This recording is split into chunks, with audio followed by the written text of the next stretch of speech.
नमस्कार दोस्तों, गुजरात विधानसभा चुनाव की घोषणा कर दी गई है। इसी के साथ यहां पर आचार संहिता बिल लागू हो चुकी है। गुजरात चुनाव 2 चरणों में होना संभावित हुआ है। पहला चरण 1 दिसंबर और दूसरा चरण 5 दिसंबर को होगा, जबकि मतदान है वो 8 दिसंबर को आएगा। अब देखना ये होगा कि कौन सी पार्टी इस बार गुजरात के अंदर अपना दबदबा दिखाने वाली है। तो वहीं गुजरात में एबीसी अपनी तैयारियां तसल्ली से कर रही है। एबीसी यानी कि आम आदमी पार्टी, भारतीय जनता पार्टी और कांग्रेस पार्टी ने गुजरात के अंदर अपनी कमर है वो कस ली है, क्योंकि सभी राजनीतिक पार्टी गुजरात के अंदर अलग अलग दौरे कर रही है। सभी पार्टी जनता का दिल जीतने के लिए जी तोड़ कोशिश कर रही है, जनता से बड़े बड़े वादे कर रही है, उनको भरोसा दिला रही है कि हमारी सरकार आती है तो गुजरात को भयमुक्त करेंगे, गुजरात को महंगाई से दूर करेंगे, गुजरात में हर प्रकार की सुविधाएं प्राप्त करेंगे। इन सभी जैसे बड़े बड़े वादे कर करके, जैसे कि 300 यूनिट फ्री बिजली बिल देना, 30,000 रुपये प्रति महीना हर घर के गुजरात को देना, युवा व्यक्ति को 3,000 रुपये प्रति महीना आय देना, यानी कि ऐसे बड़े बड़े वादे कर कर आम आदमी पार्टी गुजरात की जनता का दिल जीतना चाहती है। जबकि 27 साल से जो सत्ता में रह रही है भारतीय जनता पार्टी, उसको आम आदमी पार्टी एक कड़ी टक्कर गुजरात के अंदर दे पाएगी। जबकि अरविंद केजरीवाल ने ट्वीट करके कह दिया है कि गुजरात के अंदर हमारी सरकार आएगी, हम गुजरात में बदलाव करेंगे। जबकि गुजरात की जनता का तो दिल अभी भी भारतीय जनता पार्टी की तरफ जाता हुआ दिखाई दे रहा है। दोस्तों, अगर आप भी गुजरात के रहने वाले हैं और आपके ज़िले में किस पार्टी का पलड़ा भारी होने वाला है, तो वो आप हमें कमेंट सेक्शन में ज़रूर बताएं। अभी तक अगर आपने हमारा चैनल सब्सक्राइब नहीं किया तो हमारे चैनल को सब्सक्राइब जरूर करें। चुनावी मुकाबले में मुख्य तौर पर हर बार भारतीय जनता पार्टी और कांग्रेस के बीच एक कड़ी टक्कर देखी जा रही थी, जबकि पहली बार गुजरात के अंदर आम आदमी पार्टी ने एंट्री की है। और आम आदमी पार्टी के संयोजक अरविंद केजरीवाल का कहना है कि वे गुजरात में एक रिकॉर्ड तोड़ के दिखाएंगे। अब क्या वाकई में गुजरात में केजरीवाल की सरकार बनेगी या फिर मोदी की, क्योंकि मोदी का गढ़ वह है गुजरात है। गुजरात की जनता मोदी को चाहती है, उनके दिल में मोदी बसता है। लेकिन केजरीवाल का जो कॉन्फिडेंस है गुजरात को लेकर इतना उबाल मार रहा है कि चुनाव की तारीख की घोषणा होते ही आप नेता अरविंद केजरीवाल ने एक ट्वीट कर यह ऐलान कर डाला कि गुजरात में मेरी सरकार आएगी। क्योंकि साल 2017 के गुजरात विधानसभा चुनाव में 15 महीने पहले जब विजय रूपाणी को सीएम बनाया गया था, तो उन्हीं के नेतृत्व में चुनाव भी लड़ा गया था और चुनाव जीतने के बाद फिर से सीएम भी उन्हीं को बनाया गया था। ऐसे में अभी चुनाव में सीएम भूपेंद्र भाई पटेल का नाम खूब चर्चाओं में छाया हुआ है। कांग्रेस की ओर से सीएम फेस कैंडिडेट के तौर पर जगदीश भाई मातोश्री ठाकुर का नाम चर्चाओं में है। हाल फिलहाल गुजरात के कांग्रेस के अध्यक्ष हैं। इनके अलावा इस पद के लिए सांसद शक्ति सिंह गोहिल के नाम भी चर्चा में है। कांग्रेस यहाँ पिछले करीब 2.5 दशक से सत्ता से दूर बनी हुई है। अब देखना यह होगा कि गुजरात में इस बार कांग्रेस अपनी सरकार बना पाएगी या फिर भाजपा फिर से मार लेगी बाजी। सूत्रों से मिली जानकारी के मुताबिक ये भी बताया जा रहा है कि इस बार कांग्रेस पार्टी आम आदमी पार्टी गठबंधन करने वाले हैं। इन दोनों ने आपस में गठबंधन कर लेती है तो बीजेपी को गुजरात के अंदर जीतना नामुमकिन माना जा रहा है।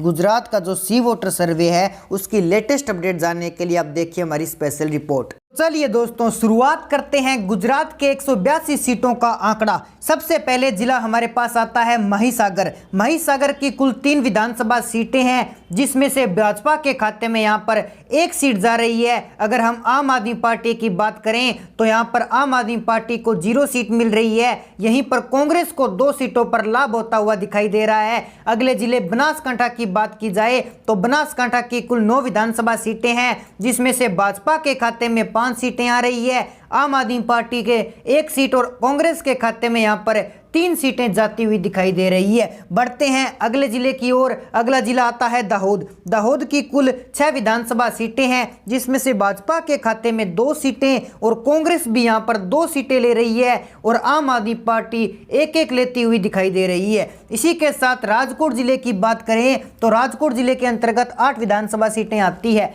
जिसमें से भाजपा के खाते में 3 सीटें, आम आदमी पार्टी के खाते में 1 सीट और कांग्रेस के खाते में 4 सीटें। अगर अगले जिले की जूनागढ़ की बात की जाए तो जूनागढ़ के अंतर्गत 5 विधानसभा सीटें हैं, जिसमें से कांग्रेस के खाते में 3 सीटें और भाजपा के खाते में 2 सीटें। आम आदमी पार्टी का यहां पर सुपड़ा साफ हो चुका है। अगले जिले बहरूच की बात की जाए तो बहरूच के अंतर्गत 5 विधानसभा सीटें हैं, जिसमें से कांग्रेस के खाते में 2 सीटें और भाजपा के खाते में यहां पर 3 सीटें जाती हुई दिखाई दे रही है। आम आदमी पार्टी यहां पर भी खाता खुलता हुआ नहीं दिखाई दे रहा है। मेहसाणा जिले की बात करें तो यहां पर कुल 7 विधानसभा सीटें हैं, जिसमें से भाजपा यहां पर 2 सीटों पर कामयाब हो रही है और कांग्रेस यहां पर 4 सीटें ले रही है, जबकि आम आदमी पार्टी यहां पर अपना खाता खोलती हुई 1 सीट हासिल कर रही है। बढ़ते हैं अगले जिले की ओर। अमरेली की कुल 5 विधानसभा सीटें हैं, जिसमें से भाजपा के खाते में 2 सीटें, कांग्रेस यहां पर 3 सीटें लेती हुई दिखाई दे रही है, जबकि आम आदमी पार्टी यहां पर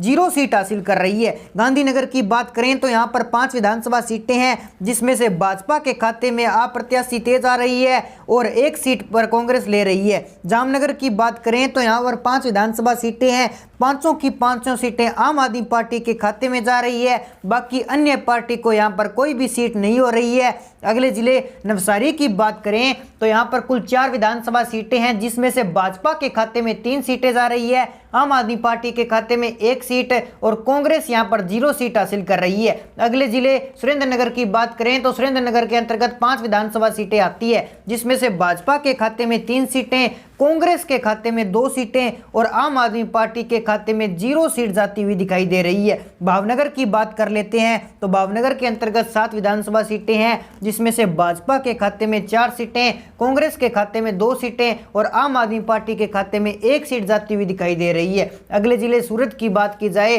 तो यह गुजरात का सबसे बड़ा जिला माना जाता है। यहाँ की कुल 16 विधानसभा सीटें हैं, जिसमें से भाजपा यहाँ पर 9 सीटें हासिल कर रही है, आम आदमी पार्टी यहाँ पर 2 सीटें और कांग्रेस यहाँ पर 5 सीटें हासिल कर रही है। अगले जिले की ओर बढ़ते हैं मोरबी जिला। मोरबी जिले के अंतर्गत 3 विधानसभा सीटें हैं और यहाँ पर तीनों विधानसभा सीटें इस बार कांग्रेस को जाती हुई दिखाई दे रही है। बाकी बची बात करें आम आदमी पार्टी की यहाँ पर तो सुपड़ा साफ हो चुका है। अगले जिले की बात करें कच्छ जिले के अंतर्गत 6 विधानसभा सीटें हैं, जिसमें से भाजपा के खाते में 3 सीटें, कांग्रेस के खाते में 2 सीटें, आम आदमी पार्टी के खाते में 1 सीट जाती हुई दिखाई दे रही है। अगले जिले वलसाड़ की 5 विधानसभा सीटों की बात करें तो यहाँ पर भाजपा 3 सीटें ले रही है, आम आदमी पार्टी को 2 सीटें और कांग्रेस यहाँ पर कोई भी सीट लेती हुई दिखाई नहीं दे रही है। आनंद जिले की बात करें तो यहाँ पर कुल 7 विधानसभा सीटें हैं, जिसमें से भाजपा यहाँ पर 4 विधानसभा सीटें ले रही है, कांग्रेस यहाँ पर 3 सीटें ले रही है। आनंद की बात की जाए तो अहमदाबाद की 21 विधानसभा सीटों की और यहाँ पर चर्चा करें तो बीजेपी को यहाँ पर 7 सीटें,